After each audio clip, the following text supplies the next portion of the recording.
El primer dibuix que trobem és aquest.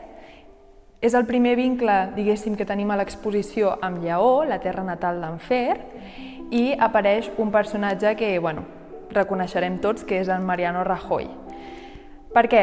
Hem de tenir clar que aquest tipus de dibuix satíric és molt proper als nostres dies, perquè l'objectiu de fer aquest tipus de dibuix és que l'entenguem, que sabem de què estem parlant i que ens faci gràcia per això, perquè entenguem el context. Aquests dibuixos que trobem a continuació són molt especials, ja que els va fer en Fer quan tenia només 16 anys i anava a l'escola de frares.